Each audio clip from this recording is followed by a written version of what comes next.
A lot of people have been jackpying, migrating. They've been coming from Nigeria to the Western world. When it comes to parenting, their greatest fear is losing their children to social services. People who are facing this right now can tell you it's not a nice experience, especially where there is a threat that you might lose your child, where your child might be removed, where your child might even be adopted to another family. Yes.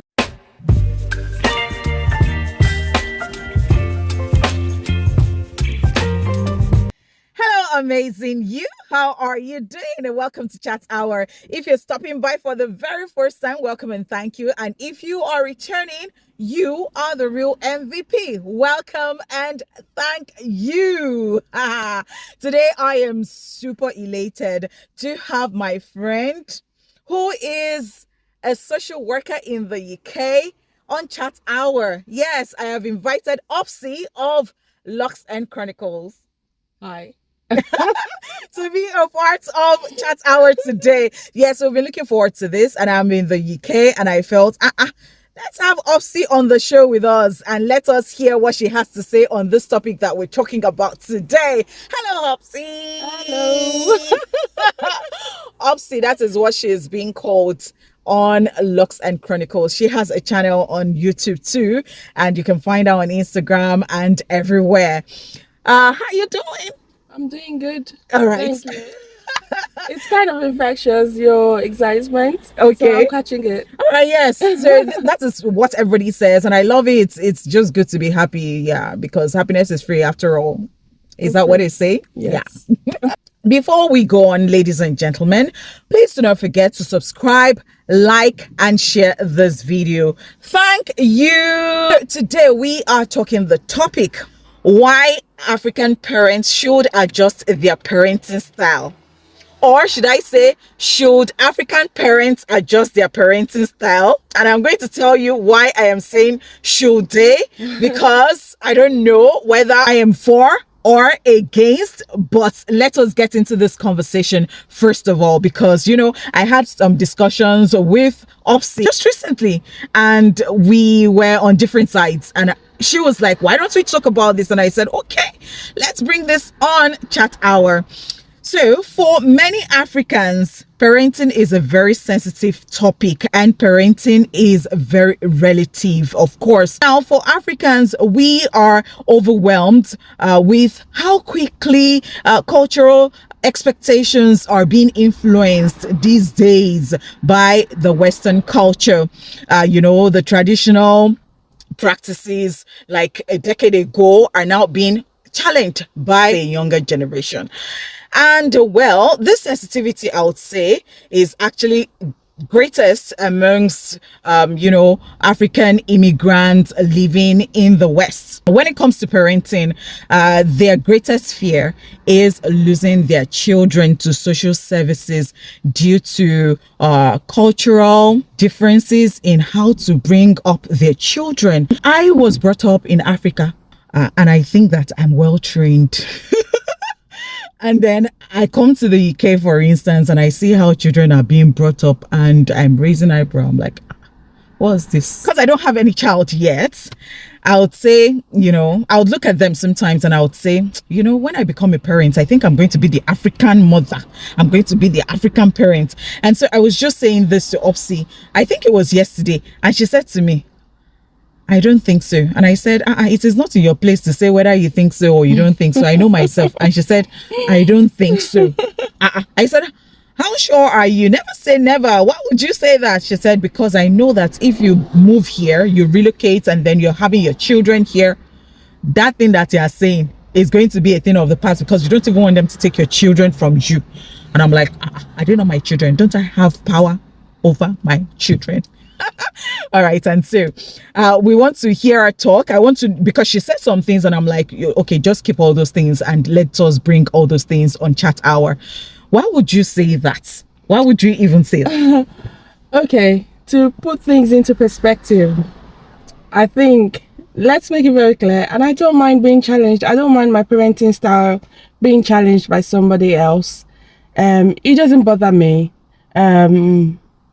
I won't say I know what I'm doing 100%, but I feel confident in how myself and my husband are bringing up our children. We're doing our best. But here comes Yemi into my home, and she was stunned by, how, I mean, you didn't give me examples, but you did say that you were stunned by how, we are raising our children. And because we're so free, so that's why she could tell me this. And I didn't take any offense to it. As a matter of fact, I did listen. And that's how this conversation started. And I explained to Yemi that, as a matter of fact, myself and my husband are one of the, shall I say, sternest parents around. And I do believe, even if I say so myself, that our children are very well behaved. So I was very surprised to hear Yemi's view. She might want to share exactly, the things that she saw. She might want to keep it to herself. I'm not bothered. Okay, so I don't think that they're not well behaved. Yeah. I think that they're well trained because they're very respectful. Okay. I just see some things and I'm like, during my time, you dare not. Not that they're not well behaved, they're actually well behaved. They say all the excuse me, they say please, they say thank you, they use all those words, and or the phrases, and they're very concerned. They're like, Auntie, are you okay? Would you like a cup of tea? And I'm like, thank you. And all that. So yes, they are actually well behaved. They're asking you stuff. They want to feel your pulse and all that. But I just see some things and I'm like, You know how Yoruba people say, "Aomo is saying," and all that. So yeah. Yeah. So I don't know. So this is me guessing the things that you might have seen, because, as I said, I didn't have any example, but it's all good. But when Yemi said, that we're supposed to be training children, this was her perspective that I was challenging. And then she said something like, if she ever moves into this country or into any other country, that she will make sure that she maintains the African side of her 100%. She would be an African mom 100%. And she will be fully in charge. Those were kind of the words that you were using. And I was trying to say that, well, as much as you want to be fully in charge, you also want to be, shall I say, bringing the children along in your parenting journey. So, and I know that some of the things that I mentioned was that you have to bear in mind that these children spend most of their days, most of their hours in school. My kids, for instance, went to a primary school where at some point you could count the number of Black, or shall I say, African children that were in that school. So whatever influence that you are passing on to them at home, you have to bear in mind that they are also receiving influence from another quarter, which is great influence: teachers, other staff members, other pupils, other students, friends, and what have you. So because of that, you cannot be confidently saying that you're going to bring everything about your Africanness and the way you were brought up, okay, into how you're going to raise your children. And I think you will be doing yourself a disfavor, and you'll be doing your children a disfavor if you're coming with the mind that when I have children, that is what I'm going to do. So that's the perspective, and that was how this conversation started. Yeah. Okay. So so she explained so many things to me, and I stopped because, I heard some very bizarre, or should I say very weird stories. And I'm like, no, in as much as I want to be the African mom, I understand that children grow, yes, and then they become teenagers, and sometimes, or almost every time, they're challenging. Even in Nigeria, you're challenging what your parents say and all that. I think there is a state to that, because I know that I did it, and I want to believe that there was a time too that perhaps you were doing that to your parents. When we look at it or we trace it back, and all that, I know that it is not even beans. Like, it is not easy to bring up children. It is so hard. I don't know, and there is no manual for it, because you just want to do your best. At the end of the day, nobody has it together. Everybody is just trying their best, and you have to always have a conversation. You know that way back, like, they will beat you.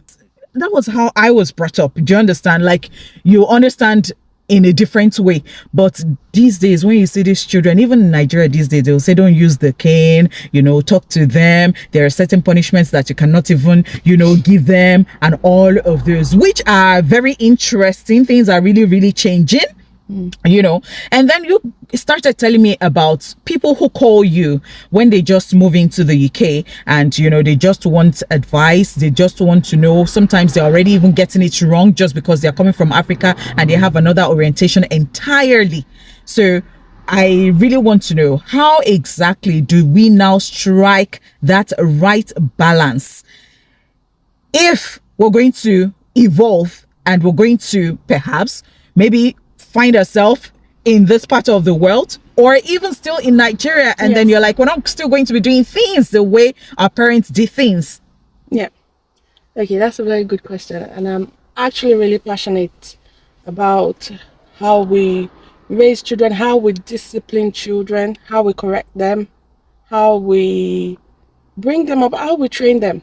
My point is not to say that you can't, as I said before, discipline your child. No, that's not my point at all. But do you need to beat that child? No. The child, I believe, in my own eye, has the same human component as you do as an adult. If you're gonna feel bad if someone slaps you or smacks you or beats you for something that you've done wrong, why should you beat a child? Why should you smack them? Why? So let's, even if we weren't talking about the law and we're just talking about being human, it's not nice. It doesn't feel good. How about punishing them, like, you know, you know, all those punishments that they used to mete out to us that year, like what's it called? Stool down there, kneel down, raise your hands, something. Yeah, I mean, you got to think, like, and if I say this, people are going to say children are not adults, but you have to think that what you're doing, what is the purpose? What do you want to achieve? Do you want them to actually listen, or do you want them to turn against you and kind of, should I use the word rebel against you? You want them to listen, I believe. So, as I was saying, they are as human as you are as an adult. So if you were, because we do wrong all the time, I think maybe you and I would have offended each other up to how many times in a day, and we just move on from it and of course, joke and everything. If it was that, you know, I was smacking you for every serious time, every serious offense, or every, you know, the whole world would be in a state of anarchy. So why would you raise children believing that is the right way to correct wrong? It's just not logical. It doesn't make sense. So you've got to think of ways of, and I can't teach you as a parent what to do to correct, because you know your child better. So this is not me trying to bring things that I do in my home to you. No, not at all. But you have to think about it. Okay, so there is, maybe a child has a trait that you can withdraw, something that they do, leisure time that you can make them do something else for them to think at that time what they've done. You can have a conversation.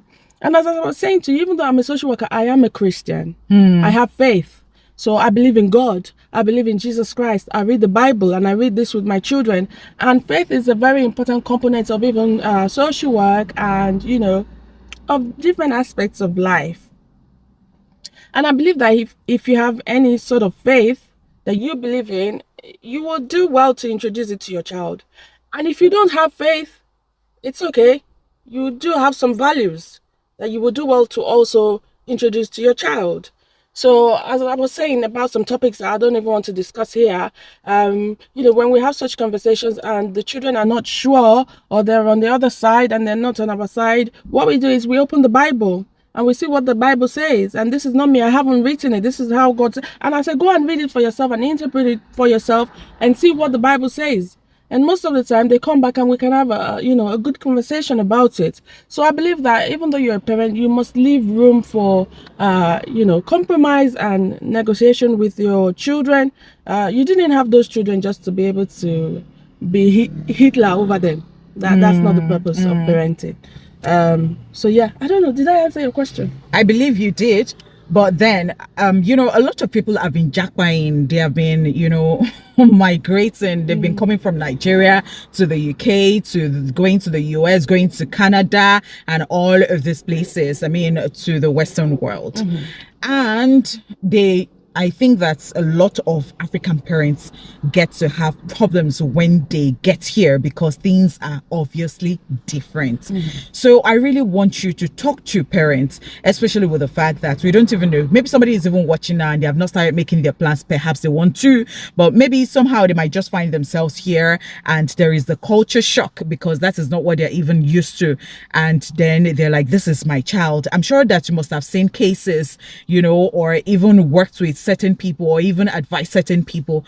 What is that thing that you would say to people looking to come in here, or maybe they just got here or might just be, coming here later? Never say never, Yeah, okay. That's a good question. So you're coming, and you're right. We have seen an influx of Nigerians and Africans, and people are getting it wrong. Um, People are bringing their Africanness into this place and getting it wrong. And I'm not saying don't bring your Africanness or your true self or your culture. I'm not saying don't imbibe that. I'm not saying don't inculcate it into your children. I'm not saying don't train your children to know what their heritage is. That's not what I'm saying. Because, I do that. African, and I raise my children as an African woman. But there is a saying that says, when you're in Rome, you behave Roman. As a matter of fact, this should apply everywhere as well. You should be raising children with love and empathy, and you should be reminding yourself how you felt when you were a child and things that were not you didn't like, and you should be stopping that from carrying on, whether you're in Nigeria or anywhere else. But coming into the UK, for instance, or into any other Western country, as you've mentioned, I think you should have an open mind. First of all, you should make yourself you should be informed about what the law is, where you're going. You will do yourself a favor. I would recommend that you should have the mind that you're coming into the UK. You cannot beat your children.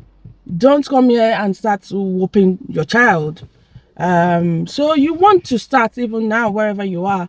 Think of ways that you can correct your child, raise your child, train them.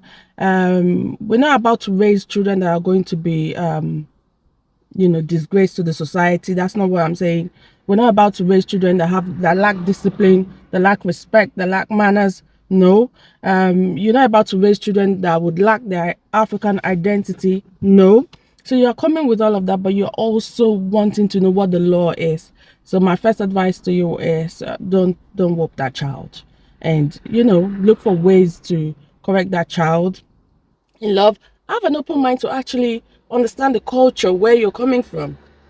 Understand the fact that culture is different. You are bringing your child you are having your child, you're bringing them into this society, so you must be ready to inform yourself about what the culture is where you're bringing them. I think having a good support network will also be good. Good church, good mosque. Okay. And if you don't have faith, friends, communities that maybe even people that migrated before you, understand what's already going on. Surround yourself with people that you would want that your children can even sort of model themselves and you yourself, you'll be proud to call them friends, and this is my community.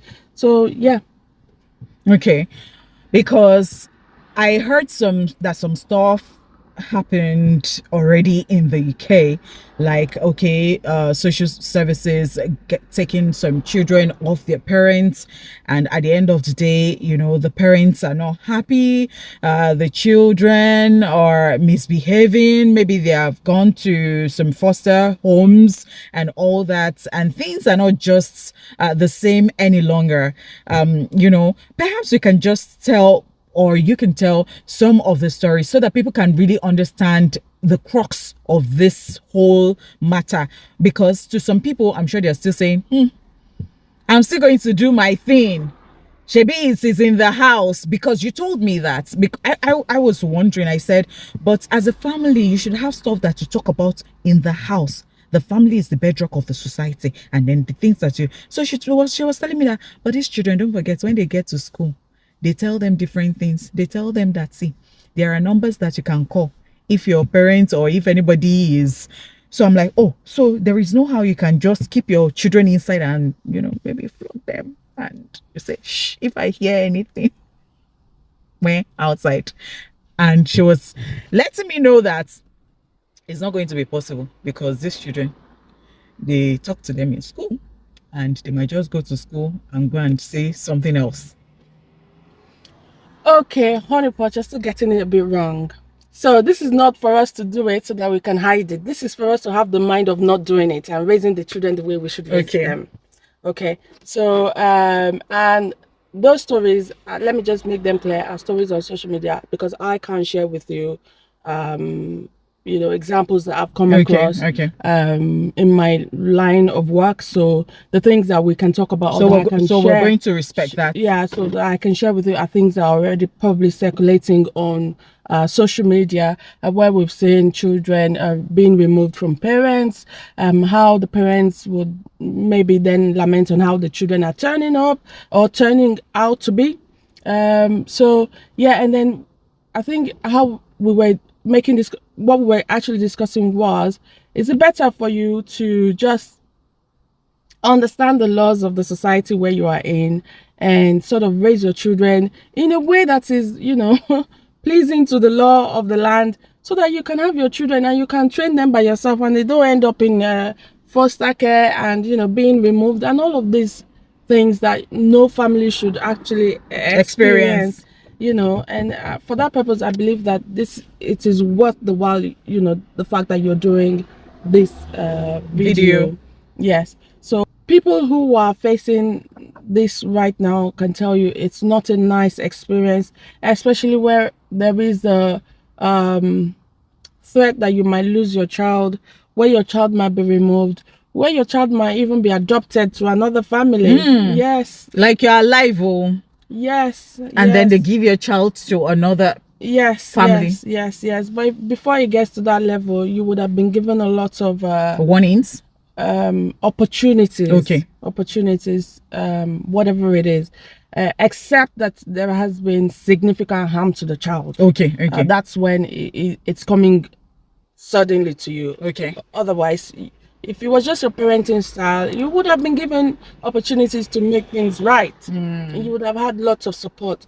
But people are sometimes very, I don't want to use the word heady. They just believe in what they believe in. So even as a social worker, I've had some contacts with potential social services contacts or children's services contacts. So I think one quick one that I can share with you was when one of my children, they were in primary school then, and they shared with their teacher or teachers that mom works nights and then I was by myself, my husband wasn't here, and I think the teacher got curious and was asking who looks after the children when I go work at night. And my child then had a speech delay, so what they were saying, they weren't able to communicate properly what they wanted to say, and what they were saying sounded like mommy way, and that was when they were being asked who looked after them when mommy was not there, when mommy went night, and then they still said mommy way. So they were mentioning the name, how we Africans or we Nigerians call mommy, the name of the your child, and they were mentioning the child's name, but it sounded like mommy way, and then it just was confirming to the teachers that I was leaving them by themselves. So I got a call, and I think I was being told that they were thinking of making a referral to social services because they were suspecting that I was leaving the children By themselves. and Oh. they were both in primary school then, so they were really little. And but the principal was saying, but I know you, and you're not one to do that. So I thought we should have this discussion. And it turned out I was able to mention the name of the person that was helping me look after my children, and they were able to understand that that was what the child was trying trying to to say. say. And when they confirmed with the child, maybe the next day, the child was able to say, yeah, that's the person. If you're in a situation with children's services, for instance, my advice to you would be, don't panic. I want you to understand that they're working to support you and your child or children. It's not malicious. I think they're just wanting, to make sure that the children are safe. So you need to understand that, so that you're not you're not acting in a defensive manner or trying to lie your way out of it. Oh, yeah. So just be honest and understand that they're working with you, working with your child or children, and just have that mind to learn, what it is that can make things better. I've not always got it wrong myself. I've had a situation where my child fell from one story to another, where one of my children pulled the TV on their leg and had a big injury. But in all of those situations, I was always open and honest with the doctors, and I just always explained. I never tried to lie my way out of it. So yeah, so nobody is perfect, and what to leave you with is, I remember from one of the trainings I had a few days ago, is as long as it's good enough. Parenting doesn't have to be perfect. It doesn't have to be excellent. Nobody has the manual. Social services is not expecting you to, there's no manual for excellent parenting, but it has to be good enough. Make sure that your child is safe and that they are being, spotted in the right manner, just good enough. Nobody can tell you how to raise your child, and you honestly, you can set standards and goals and say, oh, I like how this person is raising their child, but they shouldn't be your own standard, because you have your values, you have your background, you have everything different from the other person. So good enough parenting is what we're Preaching. I think, yeah, preaching. And don't beat the children, don't beat your child. Okay. Yeah. Yes, I don't beat your child.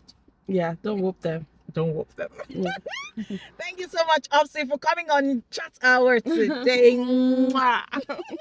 You're very welcome. Thank you so very much. This has been very insightful, especially for African people like us. All right, so we would really like to know your thoughts. We would like to have your thoughts. Do you like content like this? Kindly drop your thoughts down there in the comment section. Thank you so much for watching. All right, please do not forget to subscribe, to click the like button, and also share this video. And please do not forget to always turn on your notification button, so that when I post, you get this video or the videos, firsthand. Thank you again. Till I come your way again, or we come your way again, let the conversation continue. Amen.